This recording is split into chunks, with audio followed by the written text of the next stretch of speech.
जय भारत। श्री कैलाश मीणा। सभापति महोदय जी, आपने मांग संख्या 30 एवं 33 पर बोलने का मौका दिया, इसके लिए धन्यवाद। माननीय सभापति महोदय जी, वैसे तो टीएसपी क्षेत्र के उत्थान के लिए कई सारी घोषणाएं बजट में ली जाती है, परंतु धरातल पर योजना नहीं पहुंचने से टीएसपी क्षेत्र का विकास एवं सपना पूरा नहीं होता।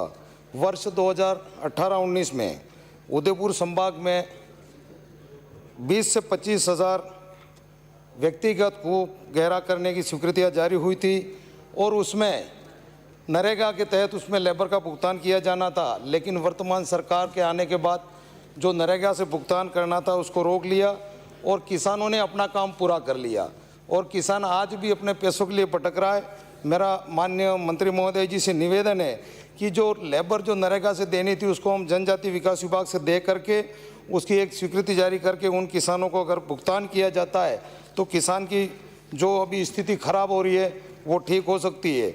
माननीय सभापति महोदय जी, टीएसपी क्षेत्र में छात्रावास एवं आवासीय विद्यालयों का संचालन हो रहा है, परंतु उसकी सुपरविजन धरातल पर नहीं होने से वार्डन छात्रावासों में नहीं रुकते, मात्र औपचारिक ही करते हैं।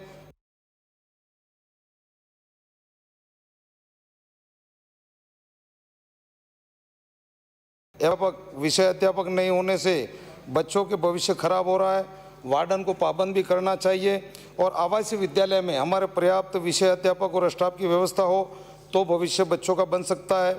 माननीय सभापति महोदय जी, टीएसपी क्षेत्र उदयपुर संभाग का आदिवासी परिवार जंगलों में, पहाड़ियों में अलग अलग मकान बना करके निवास रहते हैं। वहाँ की जमीन, जंगल, किस्म, वन विभाग एवं समस्त किस्म की भूमि को आदिवासियों को वन विकास के लिए बांटकर आवंटन करनी चाहिए ताकि वनों का विस्तार आदिवासी स्वयं करें व सुरक्षित रख सकें।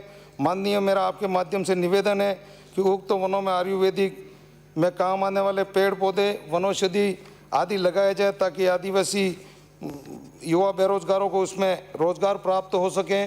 सम्मानीय सभापति महोदय जी, मेरा आपसे निवेदन है कि पिछले समय राजस्थान में भारतीय जनता पार्टी की सरकार थी, केंद्र में माननीय मोदी जी के नेतृत्व में सरकार बनी और इस देश और प्रदेश के लिए अस्थायी योजना का लागू करने का काम किया, जैसे कि टीएसपी क्षेत्र में दीनदयाल ज्योति योजना के माध्यम से जंगलों में रहने वाले प्रत्येक आदिवासी के घर तक बिजली पहुंचाने का काम किया, सबके घरों में गैस पहुंचाने का काम किया, प्रधानमंत्री आवास के नाम से पूरे क्षेत्र में पक्के मकान बनाने का, भामाशाह योजना, श्रमिक कार्ड के लाभ और मुफ्त इलाज, मनरेगा योजना के तहत 3 लाख तक का व्यक्तिगत लाभ, प्रधानमंत्री फसल बीमा, प्रधानमंत्री ग्रामीण सड़कें, एक ही आदेश में प्रत्येक ग्राम पंचायत मुख्यालय पर 5000 सीनियर विद्यालय खोल करके माननीय वसुंधरा जी की भारतीय जनता पार्टी की सरकार ने ऐतिहासिक काम किए।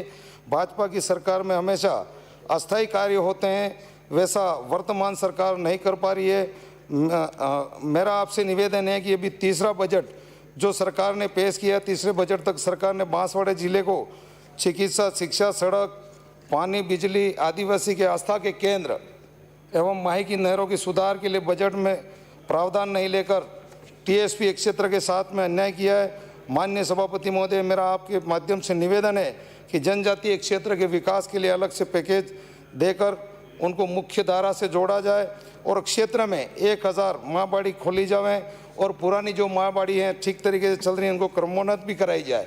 माननीय सभापति महोदय जी, मेरा आपके माध्यम से मैं ये कहना चाहूँगा कि हमारे बांसवाड़ा डूंगरपुर जिले में जोगी और रावल समाज ये दोनों एक ही हैं, लेकिन जब ये आरक्षण का बंटवारा हुआ उस समय जोगी समाज को ओबीसी में रख लिया और रावल समाज को एससी में रख लिया। मेरा आपके माध्यम से निवेदन है कि इस संबंध में ये समाज हाई कोर्ट में जा कर के उसकी स्वीकृति भी प्राप्त कर ली है, लेकिन विभाग से अभी आदेश नहीं हुए। जोगी और रावल एक हैं तो जोगी को रावल के साथ में जोड़ करके एससी वर्ग का उनको दर्जा दिया जाए और इस संबंध में सारी पत्रावली विभाग के पास में प्रस्तुत है और इसका कमेटी का भी गठन हो गया है। मैं आपके माध्यम से निवेदन करूंगा कि इसमें जितना जल्दी हो सके एक आदेश जारी कर उनको इसका लाभ दिया जाए। माननीय सभापति महोदय, मेरा आपके माध्यम से निवेदन है कि बांसवाड़ा डूंगरपुर जिले में आदिवासियों के आस्था के केंद्र बेणेश्वर धाम महाकुंभ, त्रिपुरा सुंदरी, माही डैम, घोटियांबा, मानगढ़ धाम, शहीद स्थली, अर्तुणा हनुमान, ये जो पौराणिक स्थल हैं और इन धार्मिक स्थलों को टूरिज्म से जोड़ना आवश्यक है। जैसा कि बेणेश्वर से त्रिपुरा सुंदरी, माही डैम, घोटियांबा, मानगढ़, शहीद स्थली, अर्तुणा हनुमान, गल्याकोट शक्तिपीठ, बोहरा समाज, विश्वविख्यात दरगाह, क्षेत्रपाल, खड़गदा, अंधेरी माता, बेड़ माता, सोमनाथ से केसरिया जी वाया उदयपुर नगरी तक टूरिज्म से जुड़ा जाता है तो हमारे क्षेत्र के कई बेरोजगारों को रोजगार प्राप्त हो सकता है। माननीय सभापति महोदय जी, मैं आपके माध्यम से निवेदन करना चाहता हूं कि जनजातीय क्षेत्र के लिए आवास, पशु सेट, मछली पालन, मुर्गी पालन, मधुमक्खी पालन, आधुनिक बागवानी की अपार संभावना है, परंतु इन योजनाओं को धरातल पर सुपरविजन कर नहीं पहुंचाया जा रहा है। इसका लाभ भी इस क्षेत्र को मिलना चाहिए जो नहीं मिल रहा है। माननीय सभापति महोदय जी, आपके माध्यम से अनुरोध करूंगा कि बांसवाड़ा, डूंगरपुर संभाग टीएसपी क्षेत्र में अलग से पैकेज बनाकर समस्त विभागों में भर्ती निकालना आवश्यक है ताकि समस्त वर्ग के बेरोजगारों को रोजगार मिल सके। टीएसपी क्षेत्र के कर्मचारी अधिकारी जो नॉन टीएसपी में कार्यरत है एवं नॉन टीएसपी के कर्मचारी टीएसपी में कार्यरत हैं, इनका स्थानांतरण भाजपा सरकार में हुआ था। मेरा आपके माध्यम से निवेदन है कि इनका स्थानांतरण गृह क्षेत्र में समायोजित किया जाए। माननीय सभापति महोदय जी, मेरा आपसे अनुरोध है कि राजस्थान सरकार के कुल बजट का 13.5% बजट टीएसपी क्षेत्र को मिलना चाहिए, परंतु सरकार ऐसा नहीं कर रही है। जनजातीय क्षेत्र के साथ में ये अन्याय है। यह राशि राज्य सरकार टीएसपी क्षेत्र को नियमानुसार आवंटित करती है तो मैं समझता हूँ कि टीएसपी क्षेत्र के समस्त वर्ग के लोगों का विकास हो सकता है। टीएसपी क्षेत्र में संपूर्ण वर्ग में गरीब लोग निवास रहते हैं। गरीब की कोई जात नहीं होती, गरीब गरीब होता है। मेरा आपके माध्यम से निवेदन है कि सभी वर्ग के गरीब लोगों को चिन्हित किया जाए और टीएसपी क्षेत्र का लाभ उन्हें भी मिलना चाहिए। समाप्त करें। एक मिनट सर, 1 मिनट, ज़्यादा समय नहीं लूँगा आपका। समाप्त करें। माननीय सभापति महोदय जी, मेरे गढ़ी विधानसभा क्षेत्र में पूर्व में 5 लिफ्टें स्वीकृत थी, जिसका बजट दे करके उसको प्रारंभ कराया जाए। जलोत्थान सिंचाई योजनाएं स्वीकृत कराई जाए। जनजातीय क्षेत्र में आदिवासी बिखरी बस्तियों को अलग से पहाड़ियों में मकान बनाकर रहते हैं। पीने के पानी की गर्मी में गंभीर समस्या, विभाग द्वारा हैंडपंप निर्माण, सौर ऊर्जा चलित पेयजल योजना स्वीकृत कराना आवश्यक है। आपके माध्यम से निवेदन है कि उक्त कार्य स्वीकृत कराया जाए।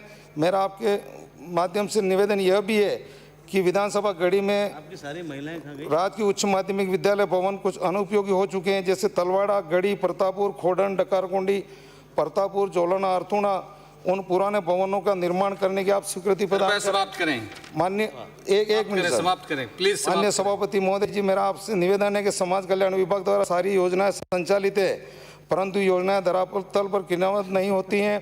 छात्रावासों की दुर्दशा है। पर्याप्त संसाधन समय पर उपलब्ध नहीं होने से बालक अपना लक्ष्य पूरा नहीं कर पाता है। बच्चों को समय पर छात्रवृत्ति नहीं मिलती, पेंशन योजना समय पर नहीं मिलती है। आवासीय विद्यालय की दुर्दशा है, वहाँ पर अध्यापक, विषय अध्यापक के पद रिक्त होने से पढ़ाई नहीं होती है। मेरे क्षेत्र में भीमराव अंबेडकर आवासीय विद्यालय जो खोडन संचालित है, उसमें पिछले समय कोरोना काल के तहत वहाँ के जो प्रभारी ने 500 बालिकाओं के लिए जो संसाधन खरीदना चाहिए, बालिका के नहीं होने के बाद भी संपूर्ण संसाधन खरीद करके पूरा पैसा उसने हड़प लिया। उसकी जांच ठीक तरीके से होनी चाहिए। माननीय सभापति जी महोदय जी, मेरा एक निवेदन है। समाप्त करें प्लीज, समाप्त करें। सभापति जी